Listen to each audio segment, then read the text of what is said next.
Alright, so what you see in front of you are two A.E.G/W.E M17 F17 series pistol frames. Now I'm having an issue with the trigger on this one. So for reference, I'm gonna try to keep it the one on the left, but the one with the TLR on it is the one that is having the issue, and the one without a light is not the one with the issue with the trigger. But I'm gonna try to keep it the one on the left with the issue, the one on the right without. So as you can see, when I pull the trigger, there's this, and you can also notice that right there on the safety lever, it's kind of like riding over on internally. Let's see if we can get it so you can see it. It over pulls, if that makes sense. The trigger is over pulling, and right here you can see this. It's the crossbar between here, and then it's a little crossbar. It's riding over this, so you can see it's riding over. Now if we use the functioning one, as you can see, it just stops, and then that's it.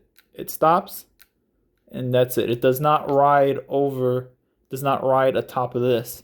While this one, you can see that's where it's supposed to stop normally. Then it kind of overshoots past this point. I don't know what it is. I don't know if there was an assembly issue when I reassembled it. Now let me explain why. I had drawn the gun from the holster. I had not used it in a while, and I picked it up just to, toy around with it, and it was sitting inside my Safariland 6360 RDS. So it's in a secure holster. It wasn't, really, it didn't have any risk of being like dropped or damaged or whatever.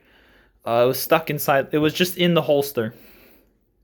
And when I pulled it out and I racked the slide, took it off safe, aimed in a safe direction, obviously, and then pulled the trigger to see, just to, see if everything's working fine, I got a dead trigger. And I'm wondering, all right, let me just rack it again. Same thing.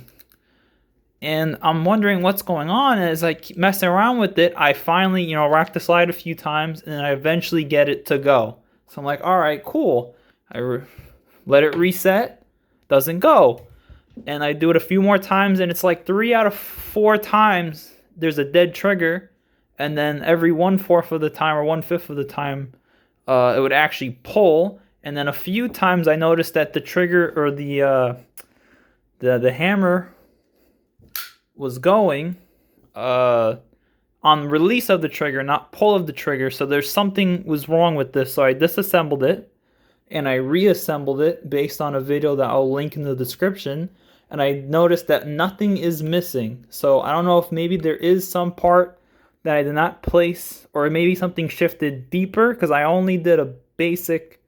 I did not take the trigger assembly out. I just took the I took the trigger housing, this gray piece, out, but I did not, fully disassembled it. I just removed the trigger, and also the safety popped out on this side, so I just reinstalled the safety and the safety spring. Now that spring I think might be causing the issue. I'll put a screenshot in the video that I reference in the link. It's a circular spring, and I don't know if that is causing it. So if anyone knows what this is, if they had it on any other W.E striker fire guns like their G series, see if anyone knows why I'm getting this overshoot, and it even raises up the safety just so we can do it again so you can see. Now let's do this.